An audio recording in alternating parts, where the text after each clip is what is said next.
MP की बेटियों के मन में मोदी, क्योंकि बेटियों के लिए उच्च शिक्षा की राह हुई आसान। रुपए 544 करोड़ की आर्थिक सहायता से मिली नई उड़ान।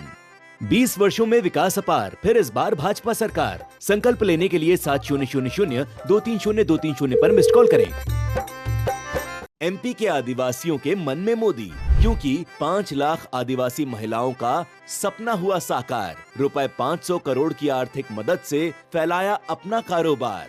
20 वर्षों में विकास अपार, फिर इस बार भाजपा सरकार। संकल्प लेने के लिए 7000-230-230 पर मिस्ड कॉल करें। एमपी के गरीब के मन में मोदी, क्योंकि पूरी हुई पक्की छत की आस। 44 लाख गरीबों को मिला आवास। 20 वर्षों में विकास अपार, फिर इस बार भाजपा सरकार। संकल्प लेने के लिए 7000-230-230 पर मिस्ड कॉल करें। अच्छी है ना? फिर खर्चा कर रही तू। हर महीने पैसा भेजती तो है भाजपा। अब इस दिवाली नई चप्पल पहनो। अरे वो पहले के लुटेरों के राज में उनकी माँ बहनों की जेबें भरती थी, और अब ये सरकार हम गरीब बहनों की भरती है। तो साफ साफ कहो ना अम्मा, फिर इस बार भाजपा सरकार। फिर इस बार भाजपा सरकार।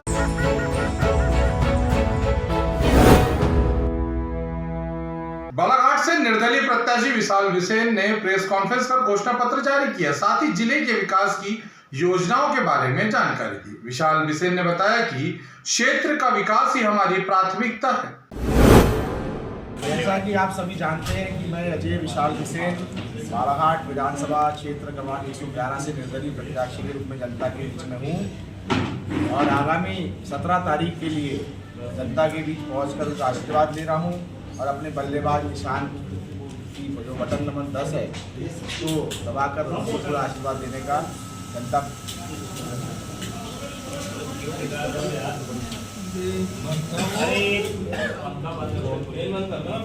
आशीर्वाद लेने के लिए जनता के बीच जा रहा हूँ।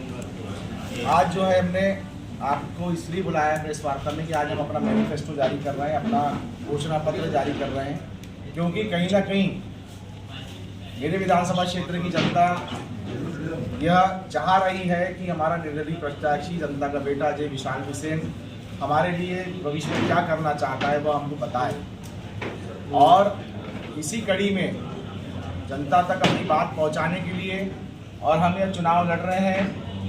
उस चुनाव में हमें जनता आशीर्वाद देती है, हमें विजय प्राप्त होती है।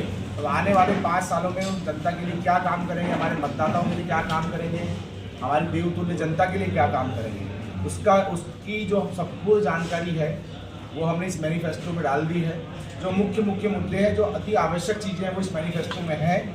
इस मैनिफेस्टो के साथ एक अपील भी है, हमारे चुनाव चिन्ह का इसमें दर्शाया भी है चुनाव चिन्ह को, और एक अपील भी जारी की है। ये मैनिफेस्टो अच्छा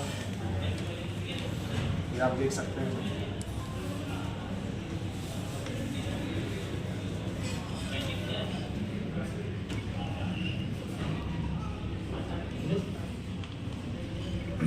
मैनिफेस्टो के प्रथम पृष्ठ पर विधानसभा चुनाव से संबंधित और मेरे बूथ से संबंधित इसमें अपील है।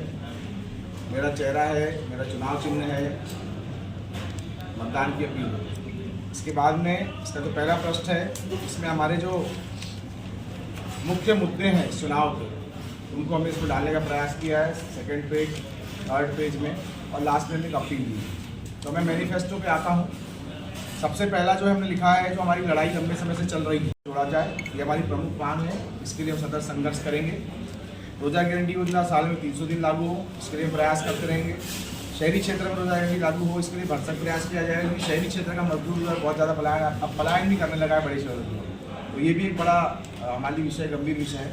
साथ ही जो समर्थन मूल्य और किसानों को पैसा देने की बात है, जो राष्ट्रीय पार्टियाँ कर रही है या अपने घोषणा पत्र में बता रही है कि हम इतना पैसा देंगे, उतना पैसा देंगे, हम इसका पुरजोर उस पर ये कहना चाहते हैं कि सरकार कैसे तय कर सकती है कि किसान को कितना समर्थन मूल्य, किसान का समर्थन मूल्य कितना होना चाहिए, किसान से पूछा जाना चाहिए, पहली चीज़। दूसरा, प्रतिवर्ष जैसे मकान का किराया प्रतिवर्ष बढ़ता है, वैसे ही किसानों के हित में भी प्रतिवर्ष जो है 5% कम से कम उनकी समर्थन मूल्य वृद्धि होनी चाहिए। इसके लिए हम काम करेंगे, हमने इसमें लिखा है। उसके बाद शहर की सबसे बड़ी समस्या जो हनुमान चौक पे हनुमान तालाब बनता है, उसको प्राथमिकता के साथ उसका समाधान करना है। मैंने स्पष्ट लिखा है समाधान करना मेरे घोषणा पत्र में है। आप लोगों के सहयोग से, जनता के आशीर्वाद से विधायक बना तो बनने के बाद सबसे पहला काम कुछ शुरू होगा बालाघाट में हनुमान चौक की समस्या को खत्म करना। ये हमारी सबसे शहर की ज्वलंत समस्या है। हमने इसको हाईलाइट भी करके रखा है। बालाघाट नगर की सभी सड़कें, नालियाँ, सफाई व्यवस्था में ध्यान देना कॉमन। एक चीज़ पे आता हूँ, लंबी नहीं लूँगा प्रेस कॉन्फ्रेंस, जल्दी खत्म करूँगा। बालाघाट नगर में मच्छरों की बड़ी समस्या है। कई लोगों ने मुझे शिकायत की भी है मच्छरदानी में बैठे खाना खाना पड़ता है बारिश वारिश के सीजन में। ये एक ज्वलंत समस्या है। आप इससे तो कई बच्चे बीमार होते हैं, लोग बीमार होते हैं। इस पर कोई भी पार्टी या कोई भी नेता ने आज तक ध्यान देने का प्रयास नहीं किया। मैं आपसे वादा करता हूँ मेरे घोषणा पत्र में कि हम बालाघाट में मच्छरों की समस्या से समाधान कैसे हो, इस पर पुरजोर तरीके से काम करेंगे। ये एक समस्या है जिसको टेक्निकली और बायोलॉजिकली निपटाया जा सकता है, खत्म किया जा सकता है, पर उस दिशा में इसलिए नेताओं का ध्यान नहीं जाता कि वो बाड़ी बेलों से ही बाहर नहीं आ पाते हैं हमारे नेता। तो हमने प्रयास किया है कि जनता मुझे अवसर देती है तो मैं बायोलॉजिकली इस चीज़ को कैसे सुधारा जा सके, उसके लिए टेक्निकल्स को यहाँ पर लाकर व्यवस्थित बालाघाट में इसको कैसे ठीक किया जा सके, इस समस्या को कैसे खत्म किया जा सके, इस पर हम काम करेंगे। एक बड़ा मुद्दा है पवार छात्रावास का। बालाघाट शहर में जो पवार समाज के पूर्वजों द्वारा एक एक मुट्ठी चावल इकट्ठा कर यहाँ समाज के लिए जमीन लेकर छात्रावास बच्चों के अध्ययन के लिए बनाया गया था। उस छात्रावास को विधायक महोदय, अब उसको पूर्व कहूँ विधायक है जो भी हैं, उनके द्वारा मंगल भवन बनाना है करके छात्रावास को ढा दिया गया, तोड़ दिया गया, जिससे उस समाज के सैकड़ों बच्चे बच्चियाँ बहुत प्रभावित हुए और छात्रावास की जो उपलब्धता थी वो खत्म हो गई। मेरी प्राथमिकता रहेगी पवार छात्रावास का पुनर्निर्माण, साथ में कन्या छात्रावास का निर्माण और सभी सामाजिक स्तर पर सभी समाज, जितने भी सामाजिक लोग हमारे जिले में रहते हैं, उन समाज के बच्चों के लिए बालाघाट में छात्रावास बनाने का मेरा प्राथमिकता से काम रहेगा। मैं सभी साथियों से अनुरोध करता हूं कि पवार छात्रावास और छात्रावास के मुद्दे को विशेषकर अपने अखबार में जगह दें। लालबर्रा में अतिक्रमण बता के जो विधायक द्वारा जो है दुकानदारों को हटाया गया, तोड़ा गया, उन सभी दुकानदारों को व्यवस्थित दुकान सुविधा उपलब्ध कराना, ये मेरी प्राथमिकता रहेगी। उनके लिए व्यवस्थित कॉम्प्लेक्स बनवाना या जो बना हुआ है वो उनको मिल सके, इस पर मैं काम करने का प्रयास करूंगा, उनको उपलब्ध कराऊंगा। गुजरी बाजार की बड़ी समस्या मुझे पता है, लंबे समय से कई राजनीतिक पार्टियां और बड़े नेता घोषणा कर चुके हैं। हर बार गुजरी बाजार के व्यापारियों को यह झूठा दिलासा दिया जाता है पार्टियों के नेताओं द्वारा कि आप वोट दो, हम आपको पट्टा दिलाएंगे। मैं आपके माध्यम से, अपने घोषणा पत्र के माध्यम से ये बताना चाहता हूँ कि गुजरी बाजार की इस समस्या का समाधान किया जाएगा और गुजरी बाजार को इस लायक व्यवस्थित बनाया जाएगा कि वहाँ पर आप व्यवस्थित तरीके से जाके अपनी खरीदारी कर सकें। इसके अलावा नवीन कोर्ट परिसर में जो व्यवस्थाएं दी जाएगी वो लिखा हुआ है वकीलों के लिए। आप पत्रकार साथियों के लिए सबसे महत्वपूर्ण बात, आप सभी से मैं वादा करता हूँ कि आप सभी के लिए, सभी print media, electronic media, social media, जो भी पत्रकार हैं जिनकी आइडेंटिटी पीआरओ में से पत्रकार दर्ज है, उनके लिए नवीन पत्रकार भवन का निर्माण, सभी जो अधिमान्य पत्रकार होते हैं और जो है और जो भविष्य में होंगे, बढ़ेंगे भी क्योंकि, उन सभी के लिए व्यवस्थित चैम्बर की व्यवस्था। आपके अखबार संचालन के लिए आपको पत्रकार भवन में चैम्बर बनाने का मेरी मंशा है, उस पर मैं काम करूंगा। साथ ही जो प्रेस वार्ता लेने के लिए, ये सबके लिए है, प्रेस कॉन्फ्रेंस लेने के लिए वहाँ पे व्यवस्थित हॉल, माइक आईडी वाला हॉल, अच्छा हॉल जिसमें कोई भी व्यक्ति पत्रकार साथियों को या जो आपकी कमेटी बनेगी उसके साथ बैठकर नियत आप जो भी तय करेंगे उसके आधार पर वहाँ पर प्रेस कॉन्फ्रेंस ले सकेगा। ये तो इसका लाभ सभी को मिलेगा। जो मेरे खिलाफ भी लड़ रहे हैं ना, वो मेरे खिलाफ भी बोलना चाहेंगे उनको भी मिलेगा, और जो मेरा पक्ष रखना चाहते हैं उनको मिलेगा। और हमारे पत्रकार साथियों को पत्रकार वार्ता के लिए यहाँ भटकना नहीं पड़ेगा, ये व्यवस्था मैं करके दूंगा।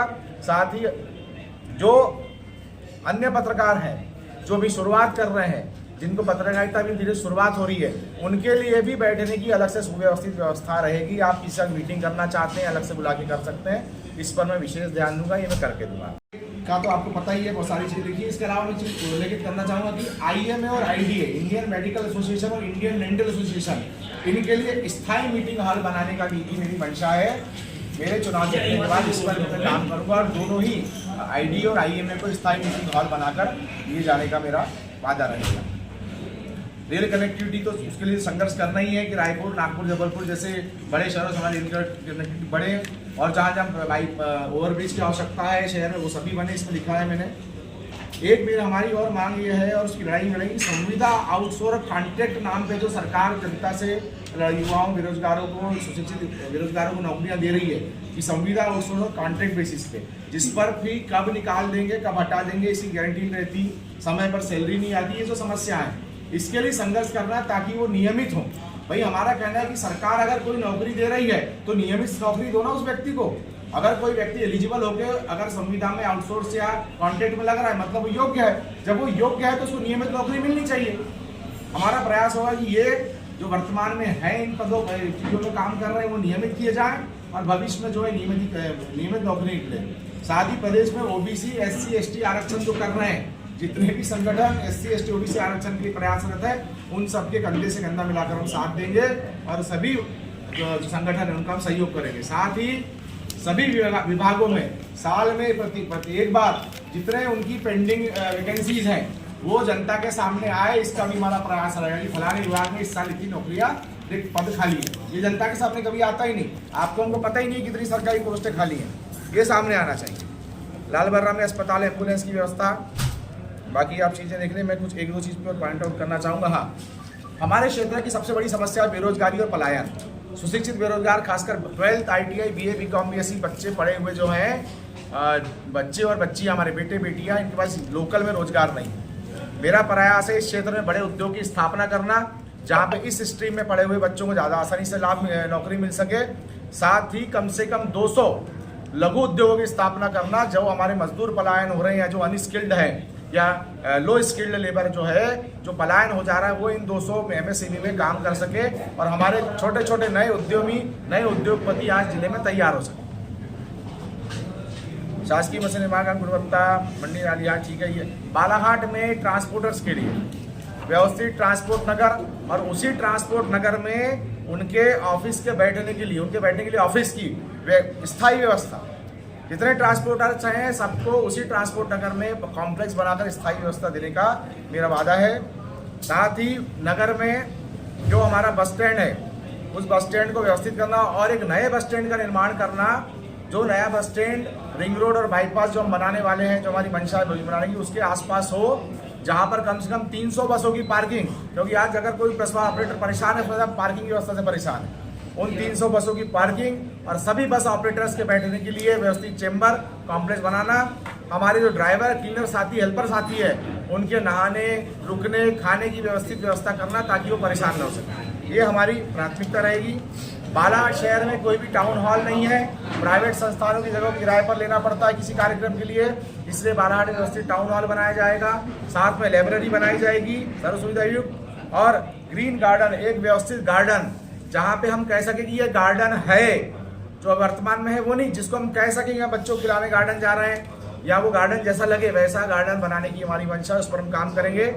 मोती गार्डन को हाईटेक करेंगे, मोती तालाब के आसपास वॉकिंग स्ट्रीट जो सुरक्षित हो, जहाँ महिलाएं भी आसानी से बच्चियां भी वॉक कर सके, और साइकिलिंग स्ट्रीट व्यवस्थित तरीके से बनाई जाएगी जैसे बड़े शहरों में होता है, क्योंकि हमारे पास साधन तो है, मोती तालाब जैसी अच्छी जगह तो है, पर उसका हम सौंदर्यीकरण और उन्नतीकरण नहीं कर पा रहे हैं, उसको सुरक्षा नहीं दे पा रहे हैं। उस पर आपका ये प्रत्याशी विधायक बनने के बाद काम करेगा, ये मेरा आपसे वादा है। इसके अलावा और भी बहुत सारी चीज़ें हैं जो मैं आपको उपलब्ध करा रहा हूँ, अभी पॉम्पलेट आप देख लीजिएगा। एक चीज़ और बताता हूँ कि हमारे क्षेत्र में जो हमारा वैनगंगा का बड़ा पुल है, यहाँ पर बहुत ज़्यादा ट्रैफिक प्रेशर है। इस ट्रैफिक प्रेशर को कम करने के लिए एक पैरेलल पुल की आवश्यकता है कि बाजू में एक और पुल बने और जिससे आने का पुल रास्ता एक तरफ से और जाने का रास्ता एक तरफ से। इस पर मैं काम करूँगा और मेरा प्रयास ये रहेगा कि 5 वर्ष के अंदर ही ये जो सारी घोषणाएं मैंने इसमें लिखी है 5 वर्ष के अंदर इस पर काम चालू हो जाए या इन कामों का पूरी तरह से निर्माण हो जाए, ये मेरा आपसे वादा रहेगा। फायर स्टेशन बनाना है बालाघाट में। हमारे क्षेत्र में एक बड़ी समस्या है कि फायर ब्रिगेड अगर लालबर्रा में लग रही तो वाराणसी से बुलाना पड़ता है, बालाघाट से बुलाना पड़ता है। लालबर्रा में फायर स्टेशन बनाना है, लालबर्रा में फायर ब्रिगेड की व्यवस्था करना है। साथ ही बालाघाट में जो फायर स्टेशन है, फायर स्टेशन नहीं है, वो शेड बना हुआ है, उसको व्यवस्थित फायर स्टेशन बनाना मेरी प्राथमिकता रहेगी। बालाघाट शहर में सिर्फ ये बुल्ला कॉम्प्लेक्स में छोटा सा बैडमिंटन खेलने का एक इंडोर स्टेडियम बोलते हैं, स्टेडियम नहीं है, ये सिर्फ बैडमिंटन हॉल है। एक व्यवस्थित इंडोर स्टेडियम जहाँ एक ही जगह बैडमिंटन और अपना टेबल टेनिस, बिलियर्ड्स, जो भी इंडोर स्टेडियम गेम होते हैं उनको एक ही स्थान पर कर सकें, ये हमारी तैयारी रहेगी। और हाँ, इसके साथ ही स्विमिंग पूल का निर्माण बालाघाट में ये हम आप करके देंगे अपने क्षेत्र की जनता के लिए। मेरा ये मानना है अगर उन्होंने काम किया होता तो मेरे पास 39 नहीं 3 भी बातें नहीं होती लिखने के लिए। उन्होंने जितने इसमें पॉइंट लिखे उतने सालों से वो राज कर रहे हैं। एक पॉइंट पर भी 1 साल में काम किया होता तो खत्म कर चुके थे इस समस्या को। उन्होंने काम नहीं किया। मेरा और काम करने वाले के लिए समय अगर मिले उसे तो काम करने वाले के लिए आसानी होती काम करने। मेरी मंशा काम करने की है, मैं काम करके दिखाऊंगा। एमपी की बेटियों के मन में मोदी, क्योंकि बेटियों के लिए उच्च शिक्षा की राह हुई आसान। रुपए 544 करोड़ की आर्थिक सहायता से मिली नई उड़ान।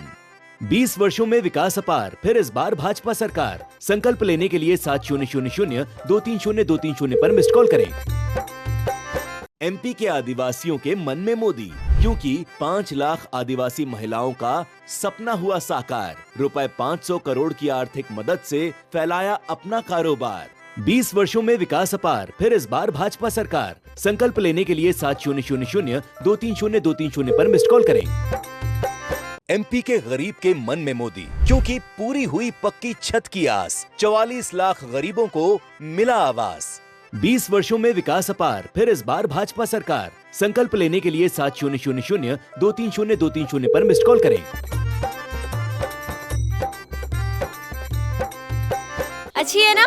फिर खर्चा कर रही तू। हर महीने पैसा भेजती तो है भाजपा। अब इस दिवाली नई चप्पल पहनो। अरे वो पहले के लुटेरों के राज में उनकी माँ बहनों की जेबें भरती थी और अब ये सरकार हम गरीब बहनों की भरती है। तो साफ साफ कहो ना अम्मा, फिर इस बार भाजपा सरकार। भाजपा सरकार। खबरों में बने रहने के लिए ग्रामीण भारत टीवी को सब्सक्राइब कीजिए और बेल आइकॉन दबाना ना भूलें।